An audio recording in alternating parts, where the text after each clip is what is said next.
မနက်မိုးလင်းတာနဲ့အိယာကားထဖို့ခက်ခဲနေသလားခေါင်းနေမှုဝေပြီးကိုလက်တွေကလေးလံထိုင်းမိုင်းနေတတ်သလာ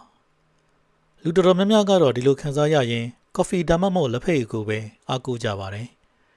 ်ဒါပေမဲ့ကျွန်တော်တို့ရဲ့မိဖို့ကြောင့်ထဲမှာရှိတဲ့ဒီအဝါရောင်အမြင့်ကလေးတစ်မျိုးကကျွန်တော်တို့ရဲ့တနေ့တာကိုဘယ်လိုမျိုးအစွမ်းထက်တဲ့အပြောင်းလဲတွေဖြစ်စေနိုင်မလဲဆိုတာသိပါသလားချင်းရည်နွေးတစ်ခွက်ကိုမနက်တိုင်းတောက်ပေးခြင်းဟာခန္ဓာကိုယ်ကိုအတွင်းပိုင်းကနေပြန်လည်နှိုးထစေဖို့ဘယ်လိုမျိုးအထောက်အကူပြုပေးမလဲဆိုတာဒီနေ့မှဆွေးနွေးပြသွားမှာဖြစ်ပါတယ်အရေးကြီးတဲ့အချက်လေးတွေလည်းပါတာမို့အဆုံးထိသေချာနားထောင်ပေးပါအောင်ခင်ဗျာမင်္ဂလာပါခင်ဗျာကျွန်တော်တို့ရဲ့သုတဖျားဖျားတိုင်းစစ်ပညာ channel ကနေကြိုဆိုပါရစေဒီနေ့မှာတော့ရှေးရခင်ကလေးကမြန်မာရိုးရာအိမ်တွင်းကုထုံးတွေမှာအဓိကနေရာကပါဝင်ခဲ့တဲ့ဂျင်းရဲ့အစွမ်းတက်တဲ့အကြောင်းကိုပြောပြပေးသွားမှာပါဂျင်းရည်နေတောက်တာဟာရိုးရှင်းပေမဲ့ပုံမှန်လှုပ်ဆောင်ပေးမယ်ဆိုရင်အစာချေစနစ်ကိုခံအားနဲ့တနေ့တာလမ်းဆန်းမှုအတွက်ဘယ်လောက်တောင်ထိရောက်တယ်လဲဆိုတာကိုဒီဗီဒီယိုမှာရှင်းရှင်းလင်းလင်းသိမြင်သွားမှာပါအထူးသဖြင့်ကျန်းမာရေးကိုသဘာဝအတိုင်းဂရုစိုက်ခြင်းသူတွေအတွက်အလွန်မဲ့အဖို့တန်တဲ့ဘုသူတလေးဖြစ်ပါလိမ့်မယ်ကျွန်တော်တို့အသက်အရွယ်ရလာတာနဲ့အမျှအစားအသောက်တစ်ခုစားလိုက်ရင်ဗိုက်ပွားတာလီပွားတာမျိုးတွေဖြစ်လာတတ်ပါတယ်တနေ့တာလုံးအလုပ်လုပ်ရတာမောပန်းလွယ်ပြီးညဘက်ဆိုရင်လည်းကောင်းကောင်းအိပ်မပျော်တာမျိုးတွေကြုံရတတ်ပါတယ်ဒါဟာကျွန်တော်တို့ရဲ့ခန္ဓာကိုယ်အတွင်းပိုင်းမှာအပူအေးအမြကြီးပြည့်ရင်းနေတာကြောင့်ဖြစ်နိုင်ပါတယ်အထူးသဖြင့်ရာသီအကူးပြောင်းတွေမှာနှာစေးချောင်းဆိုးဖြစ်လွယ်တာကိုယ်လက်ကိုက်ခဲတာတွေကိုအိမ်မှာပဲကုသခြင်းပေမဲ့ဘာလို့အမှန်မသိတာမျိုးတွေရှိတတ်ကြပါတယ်တချို့ဆိုရင်အမြဲလိုအစာအိမ်မကောင်းလို့အစားရှောင်နေရတဲ့ဝေဒနာကိုခံစားနေရပါတယ်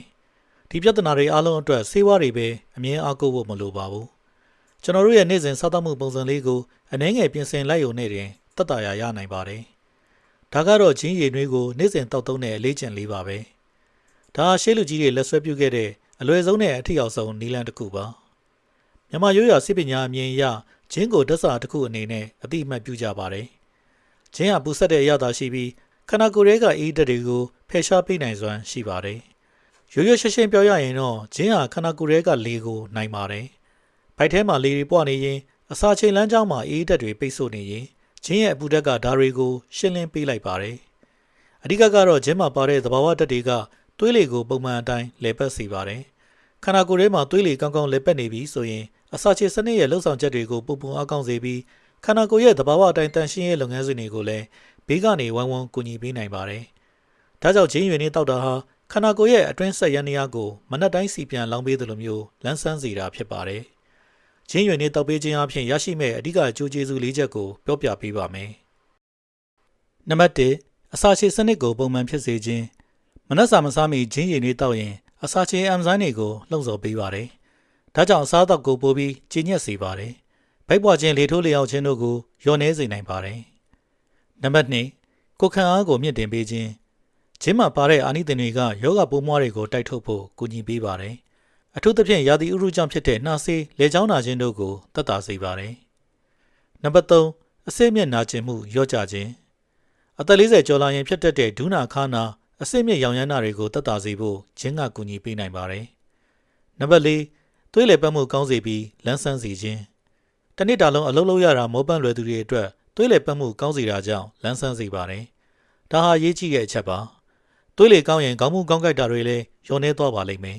။နောက်ထပ်ရေးကြည့်တဲ့အချက်တစ်ချက်ကတော့လူလက်ပိုင်းတွေမှာကြုံတွေ့ရလေရှိတဲ့သွေးရင်းအဆီဓာတ်ကိုလက်စထရောကိစ္စပါပဲ။ဂျင်းဟာသွေးကြောတွေကမကောင်းတဲ့အဆီဓာတ်တွေကိုထိန်းညှိရမှာအထောက်အကူဖြစ်နိုင်တယ်လို့ယူဆကြပါတယ်။ဒါကြောင့်သွေးတို့ရှိသူတွေဒါမှမဟုတ်နှလုံးကျန်းမာရေးကိုသဘာဝနည်းလမ်းတွေနဲ့ကြိုတင်ကာကွယ်ခြင်းသူတွေအတွက်ဂျင်းရည်နွေးဟာအားကိုးရတဲ့အဖို့ကောင်းတစ်ခုဖြစ်လာနိုင်ပါတယ်။ဒါတင်မကသေးပါဘူး။အမျိုးသမီးတွေအတွက်ဆိုရင်လည်းဂျင်းဟာအသုံးဝင်ပါတယ်။ရာသီလာစဉ်အတွင်းမှာဖြစ်တတ်တဲ့ဗိုက်ရနာတာမျိုးနဲ့မီးမသာဖြစ်မှုတွေကိုသက်သာစေဖို့အတွက်ဂျင်းရည်နွေးလေးကကူညီပေးနိုင်ပါတယ်။အမျိုးသားတွေအတွက်ကြတော့လေဂျင်းဟာသွေးလည်ပတ်မှုကိုအားပေးတဲ့အတွက်ခန္ဓာကိုယ်ရဲ့တက်ကြွမှုနဲ့လန်းဆန်းမှုကိုပုံမှန်ရရှိစေဖို့အကျိုးပြုနိုင်ပါတယ်။ဒါ့အပြင်ဂျင်းရဲ့နောက်ထပ်စိတ်ဝင်စားဖို့ကောင်းတဲ့အချက်တစ်ချက်ကတော့အုံနောက်ရဲ့လုပ်ငန်းစဉ်တွေကိုအားပေးနိုင်တယ်လို့သုတေသနအချို့မှာဖော်ပြထားတာပဲဖြစ်ပါတယ်။အသက်အရွယ်ရလာလို့အာယုံစူးစိုက်မှုပိုင်းမှာအားနည်းလာတာတွေကိုကာကွယ်ဖို့အတွက်ဂျင်းထဲမှာပါတဲ့ဓာတ်တိုးဆန့်ကျင်ပစ္စည်းတွေကအထောက်အကူပြုနိုင်ပါတယ်။ဒါကြောင့်မနက်ခင်းမှာဒီရည်နွေးလေးတောက်လိုက်တာဟာတင့်ခန္ဓာကိုယ်တွေမကဘဲစိတ်ကြည်လင်လန်းဆန်းမှုအတွက်ပါအကျိုးရှိစေမှာဖြစ်ပါတယ်။ဒီလိုဆွတ်ထက်တဲ့ဂျင်းရည်နွေးကိုပြုလုပ်နည်းကလည်းအရန်ကိုရိုးရှင်းပါတယ်ပထမဦးဆုံးဂျင်းတက်အလက်စားတစ်ခုကိုယူပြီးရေဆေးပါအခွန်ကိုခွာစရာမလိုပါဘူး ပလေးတွေလှီးပေးလိုက်ပါပြီးရင်ရေနွေးတစ်ခွက်ထဲကိုထည့်ပြီး9မိနစ်ကနေ10မိနစ်လောက်အုပ်ထားပေးပါအနက်တင်းတင်းလေးထွက်လာပြီဆိုရင်တော့တောက်လို့ရပါပြီသတိပြုရမှာကတော့ဂျင်းကိုရေနဲ့အတူပွက်ဆူအောင်အကြာကြီးတည်ထားဖို့မလိုပါဘူးအရသာနဲ့အာနိသင်မျှကြီး balance ရှိဖို့အတွက်ရေနွေးပူထဲမှာခဏစိမ်ပြီးတောက်တာကပိုပြီးနုညံ့တဲ့အရသာကိုရစေသလိုဂျင်းမှာပါတဲ့အကျိုးပြုတတ်တွေကိုလည်းအချိုးကျကျရရှိစေနိုင်ပါတယ်အကောင်းဆုံးကတော့ရေနွေးဆူဆူတွေကိုဂျင်းများလေးတွေထည့်စိမ်ထားတာပါအရသာကိုပိုကောင်းစေခြင်းရင်ပြားရည်တစွန်းဒါမှမဟုတ်တံမြားရည်အနေငယ်ထည့်တောက်နိုင်ပါတယ်ဒါပေမဲ့တကြားကိုတော့မထည့်တာအကောင်းဆုံးပါပဲမနက်တိုင်းအိယာထားပြီးခြင်းဒါမှမဟုတ်မနက်စာမစားခင်မိနစ်20အလိုမှတောက်ပြီးတာအကောင်းဆုံးပါဒီလိုတောက်ခြင်းအပြင်အစာအိမ်ကိုနှူးကြစေပြီးတစ်နေ့တာအတွက်အဆင်သင့်ဖြစ်စေပါလိမ့်မယ်ဒီဂျင်းရွေနေရအသက်30ကနေ60ဝန်းကျင်အရွယ်တွေအတွက်အလွန်သင့်တော်ပါတယ်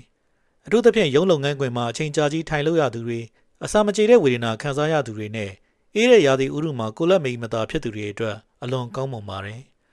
တောက်သုံးဖို့အကောင်းဆုံးချိန်ကတော့မနက်ခင်းဖြစ်ပေမဲ့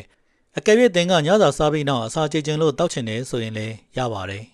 ဒါပေမဲ့သတိထားမှာကဂျင်းကခန္ဓာကိုယ်ကိုနှိုးကြစေတဲ့အတွက်အချို့သူတွေမှာညဘက်အိပ်စက်ဖို့ခက်ခဲတာမျိုးဖြစ်နိုင်ပါတယ်ဒါကြောင့်သင်ခန္ဓာကိုယ်ရဲ့တုံ့ပြန်မှုကိုကြည့်ပြီးညဘက်မှာမတောက်ချင်သူများအနေနဲ့မနက်ခင်းမှာပဲတောက်သုံးတဲ့အလေးကျင့်ကိုလှုပ်ဆောင်ဖို့အကြံပြုလိုပါတယ်ဒါဆိုဘလို့ဂျင်းမျိုးကိုသုံးရမလဲဈေးထဲမှာဂျင်းနုနုလေးတွေနဲ့ဂျင်းရင့်ရင့်တွေအစုံရှိတတ်ပါတယ်မြန်မာရိုးရမှာတော့ဆေးဘက်ဝင်မှုအတွက်ဂျင်းတက်ရင့်ရင့်ကိုပို့ပြီးအကြံပြုကြပါတယ်ဂျင်းရင့်လေးသူ့မှာပါတဲ့အပူဓာတ်နဲ့အစီဂျင်ဂျာရိုးကပိုအားကောင်းလေးဖြစ်လို့ပါပဲဂျင်းနုကတော့ဟင်းချက်တဲ့နေရာမှာပဲပို့ပြီးတင့်တော်ပါတယ်နောက်ပြီးဂျင်းနဲ့ပတ်သက်တဲ့ယူဆမှားလေးတစ်ခုကိုလည်းရှင်းပြခြင်းပါတယ်တချို့ကထင်ကြတာကဂျင်းကပူတဲ့အတွက်ကြောင့်တောက်ရင်ပိုက်ထဲမှာအပူခံမယ်အနာဖြစ်မယ်လို့စိုးရင်ကြပါတယ်တကယ်တော့ဂျင်းရဲ့အပူကအစာရင်ကိုဒုက္ခပေးတဲ့အပူမျိုးမဟုတ်ပဲအစာချေစနစ်ကိုလှုံ့ဆော်ပေးတဲ့ဇီဝအပူမျိုးဖြစ်ပါတယ်ဒါပေမဲ့ကျွန်တော်စောစောကပြောသလိုပဲအလွန်ကြုံမဟုတ်ပဲတစ်နေ့တစ်ခွက်ကနေနှစ်ခွက်ဆိုတာဟာခန္ဓာကိုယ်အတွက်အကောင်းဆုံးပမာဏဖြစ်ပါတယ်နောက်ထပ်အကြံပြုချင်တာကတော့ဂျင်းကိုအမောင့်လုပ်ထားတာထက်ဂျင်းတက်အဆိုကိုသုံးတာကပိုပြီးလက်ဆက်တဲ့အာနိသင်ကိုရစေပါတယ်ဂျင်းတက်ကိုဝယ်ထားပြီးရေခဲတက်တာထဲမှာတင်ထားမယ်အစားတဲထဲမှာမြုပ်ထားတာမျိုးကဂျင်းကိုအကြာကြီးလက်ဆက်နေစေတဲ့ရှေးနီလန်းကောင်းလေးတစ်ခုဖြစ်ပါတယ်သတိပြုရမယ့်အချက်လေးတွေကိုလည်းပြောပြချင်ပါတယ်